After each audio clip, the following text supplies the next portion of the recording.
तर जय बाळू मामा सगळ्यांना.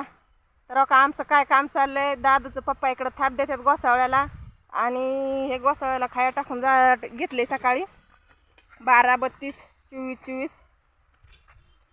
तुम्ही पण नक्कीच टाका तुमच्याकडे अशी तरकारी असली तर. तर का आम्ही दोघं पण थाप द्यायचं काम चाललंय. दोघांकडे 2 खुरी आहेत, कारण काय एका माणसाला काय उरकत नाही.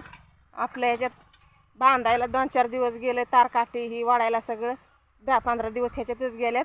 तर आता आपल्याला ह्याला थाप देऊन भिजून घ्यायचे लगेच पाणी सोडून, तर ह्याला चांगला मान बसते.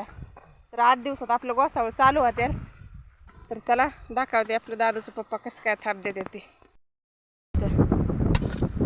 जय मल्हार मित्रांनो, या बघा गोसावळ्याला कसं काय थाप द्यायचं काम चाललंय. रॉयल शेतकरी आहेत आणि ओळखते का ह्यांना कोण कोण, यांचं बी चॅनल एक रील स्टार आहेत. तर चाललंय बघा थाप द्यायचं आमचं काम. इकडं पलीकडच्या सरीला मी देते आपली दोघांनी 2 खुरी घेतल्यात. आणि कारण का आता 10 दिवस जाणार आहे ह्याला, हे काय लगेच होणार नाही. ह्याला ही काय अशी थाप द्यावं लागते. थाप दिली आणि एक फायदा होतो, त्याचा गवत पण निघतोय आणि खायला सुद्धा मिसळून जाते मातीत. त्याच्यामुळं चांगला फायदा होतोय. फक्त कष्ट लय, खरंच कष्ट करायचं लय अवघड आहे. शेतकऱ्याला कष्ट केल्याशिवाय पर्याय नाही. साखर सांगितली, साखर सांगितली, शेतकऱ्याला साखर सांगितली म्हणजे मला म्हण शुगर सांगितली डॉक्टरने. त्यांना तर शुगर आहेच की, पण आता काय शुगर असली तरी काम करावंच लागतंय ना. हातपाय दुखतात शुगरमुळे हातपाय दुखतात. खरंच ह्यांना लय कमी वयात साखर सांगितलेली आहे, पण आता काय पर्याय नाही.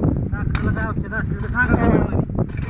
आहे का काय औषध? आता साखर तर सगळ्याच लोकांना आहे, पण काही लोकांना लय म्हणजे लय लवकर आहे. आणि ह्यांना पण तसे आत्ताच 1 महिना झालं म्हणजे सांगितले, चालू आहेत ह्यांचे गोळ्या औषधं. औषध नक्की सांगा कुणाला असली तर कमेंट करून. औषध सांगा म्हणून. औषधच म्हणले की औषध सांगा, कमेंट करून सांगा नक्की. कुणाला शुगर असली तर काय शुगरचं आयुर्वेदिक औषध असलं तर गोळ्या तर चालूच आहेत. पण तुम्हाला काय आयुर्वेदिक औषध असलं माहीत तर सांगा. आणि ह्यांना एवढी सवय आहे ना, कामाची लय बेकार सवय आहे आणि कामामुळं ह्यांना जास्त धावपळीमुळे ह्यांना शुगर झाली असं डॉक्टर म्हणतात. ह्यांना घडी बरे बसवत नाही. तर चला, तर असा आहे आपला गोसावळा. आणि वारं तर एवढं सुटलंय ना, काय सांगायचं वाऱ्याचं. पाऊस गेला नुसतंच वारं सुटले. 8-10 दिवस मध्ये लागला पाऊस आणि त्याच्यानंतर जे आता जे वारं जे सुटलंय ना, तुफान वारं सुटलंय.